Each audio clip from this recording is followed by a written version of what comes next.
வணக்கம் அன்பான சகோதர சகோதரிகளே.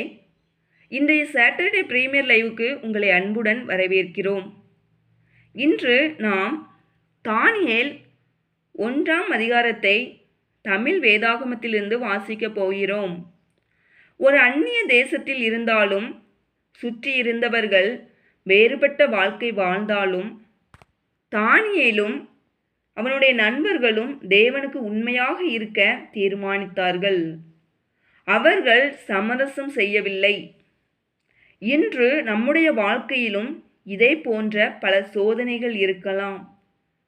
யூத் கேரியர் ஸ்டடீஸ் லைஃப் எதிலும் தேவனை விட்டு விலகாமல் நம்முடைய விசுவாசத்தில் உறுதியாக நிற்க எப்படி என்பதை தானியேல் 1 நமக்கு கற்றுக் கொடுக்கிறது. வாருங்கள், தானியேல் 1ஆம் அதிகாரத்தை கேட்போம். தேவன் நம்மை ஆசீர்வதிப்பாராக. யூதாவின் ராஜாவாகிய யோயாக்கீம் அரசாண்ட 3ஆம் வருஷத்திலே பாபிலோனின் ராஜாவாகிய நேபுகாத்நேச்சார் எருசலேமுக்கு வந்து அதை முற்றுகை போட்டான்.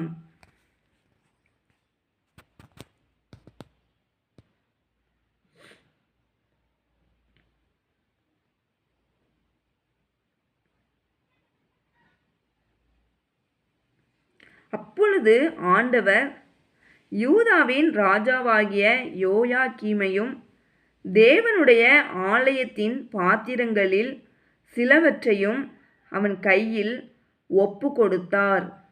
அவன் அந்த பாத்திரங்களை சினேயார் தேசத்திலுள்ள தன் தேவனுடைய கோவிலுக்கு கொண்டு போய் அவைகளை தன் தேவனுடைய பண்டசாலைக்குள் வைத்தான்.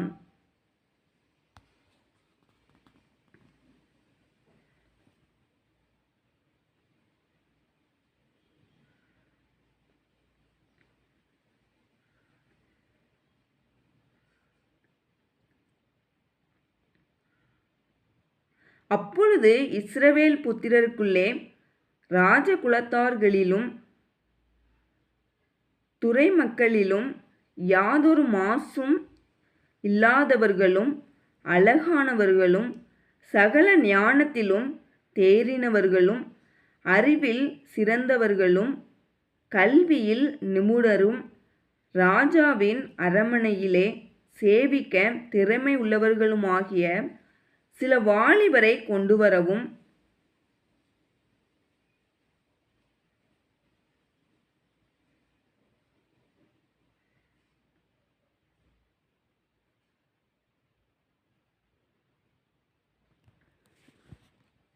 அவர்களுக்கு கல்தேயரின் எழுத்தையும் பாசையையும் கற்றுக் கொடுக்கவும் ராஜா தன் பிரதானிகளின் தலைவனாகிய அஸ்பேனாசுக்கு கற்பித்தான்.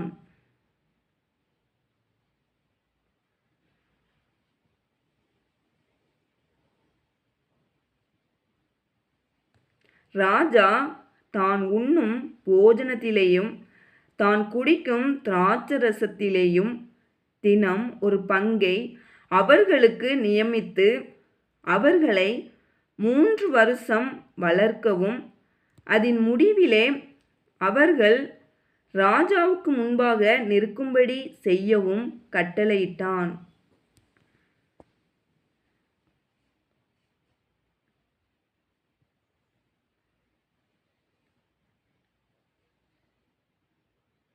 அவர்களுக்குள் யூதா புத்திரராகிய தானியேல், அனனியா, மீசாபேல், அசரியா என்பவர்கள் இருந்தார்கள்.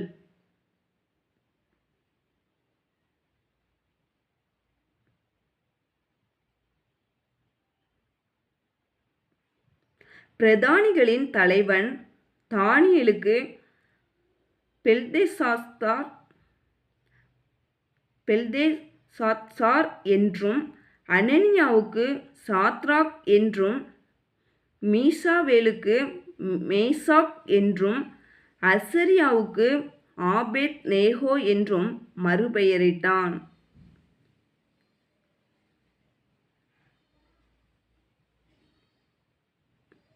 தானியேல் ராஜாவின் போஜனத்தினாலும் அவர் பானம் பண்ணும் திராட்சரசத்தினாலும் தன்னை தீட்டுப்படுத்தலாகாதென்று தன் இருதயத்தில் தீர்மானம் பண்ணிக்கொண்டு தன்னை தீட்டுப்படுத்தாதபடி பிரதானிகளின் தலைவனிடத்தில் வேண்டிக் கொண்டான்.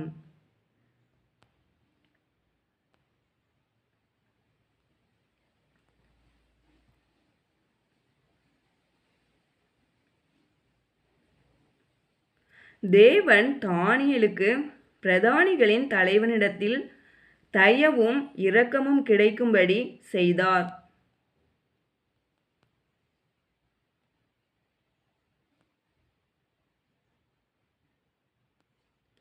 பிரதானிகளின் தலைவன் தானியேலை நோக்கி, உங்களுக்கு போஜனத்தையும் பானத்தையும் குறித்திருக்கிற ராஜாவாகிய என் ஆண்டவனுக்கு நான் பயப்படுகிறேன். அவர் உங்களோடொத்த வாலிபரின் முகங்களை பார்க்கிலும் உங்கள் முகங்கள் வாடி போனவைகளாக காண வேண்டியதென்ன? அதனால் ராஜா என்னை சிரச்சேதம் பண்ணுவாரே என்றான். அப்பொழுது பிரதானிகளின் தலைவனாலே தானியேல், அனனியா, மீசாவேல், அசரியா என்பவர்கள் மேல் விசாரிப்புக்காரனாக வைக்கப்பட்ட மேல்சார் என்பவனை தானியேல் நோக்கி,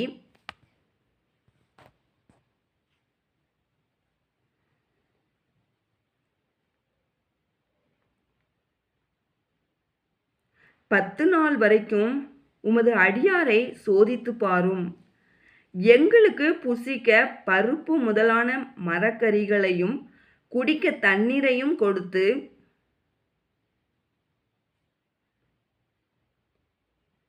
எங்கள் முகங்களையும் ராஜ போஜனத்தில் புசிக்கிற வாலிபருடைய முகங்களையும் ஒத்துப்பாரும். பின்பு நீர் காண்கிறபடி உமது அடியாருக்கு செய்யும் என்றான். அவன் இந்த காரியத்திலே அவர்களுக்கு செவி கொடுத்து 10 நாளளவும் அவர்களை சோதித்து பார்த்தான்.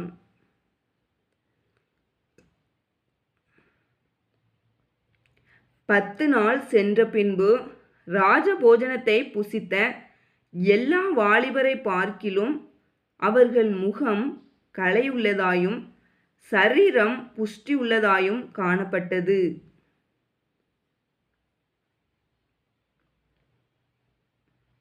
ஆகையால் மேல்சார் அவர்கள் புசிக்க கட்டளையான போஜனத்தையும் அவர்கள் குடிக்க கட்டளையான திராட்சரசத்தையும் நீக்கி வைத்து அவர்களுக்கு பருப்பு முதலானவைகளை கொடுத்தான். இந்த 4 வாலிபருக்கும் தேவன் சகல எழுத்திலும் ஞானத்திலும் அறிவையும் சாமர்த்தியத்தையும் கொடுத்தார்.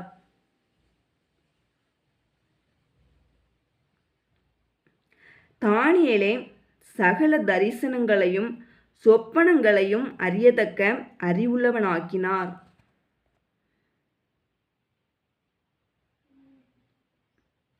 அவர்களை ராஜாவினிடத்தில் கொண்டு வருகிறதற்கு குறித்த நாட்கள் நிறைவேறின போது பிரதானிகளின் தலைவன் அவர்களை நேபுகாத்நேச்சாருக்கு முன்பாக கொண்டு வந்து விட்டான். ராஜா அவர்களோடே பேசினான்.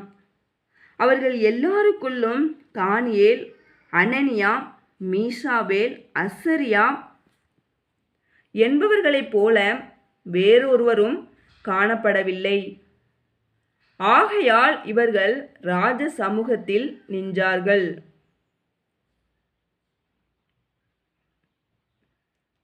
ஞானத்துக்கும் புத்திக்கும் அடுத்த எந்த விஷயத்தில் ராஜா அவர்களை கேட்டு விசாரித்தானோ அதிலே தன் ராஜ்யம் எங்குமுள்ள சகல சாஸ்திரிகளிலும் சோசியரிலும் அவர்களை 10 மடங்கு சமர்த்தராக கண்டான்.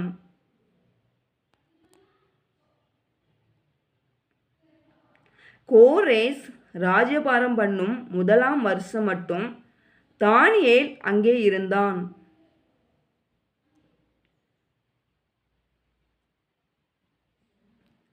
ஆமென். இன்றைய தானியேல் 1 நமக்கு ஒரு அழகான உண்மையை நினைவூட்டுகிறது. சூழ்நிலை நம்மை மாற்றக்கூடாது. நம்முடைய விசுவாசம் நம்மை வழிநடத்த வேண்டும். தானியேலும் அவனுடைய நண்பர்களும் சமரசம் செய்யவில்லை. அதேபோல நாமும் படிப்பில், வேலையில், கேரியரில், வாழ்க்கையில் எந்த சூழ்நிலை வந்தாலும் தேவனுக்கு உண்மையாக நிற்க வேண்டும். இந்த வேதாகம வாசிப்பு உங்களுக்கு ஆசீர்வாதமாக இருந்தால் லைக் செய்யுங்கள். தேங்க்யூ ஜீசஸ் என்று கமெண்ட் செய்யுங்கள். நான் சமரசம் செய்யாமல் தேவனுக்காக நிற்பேன் என்று எழுதுங்கள். உங்கள் குடும்பத்தினருடனும் நண்பர்களுடனும் ஷேர் செய்யுங்கள். ஜீவவார்த்தை சேனலை சப்ஸ்கிரைப் செய்யுங்கள்.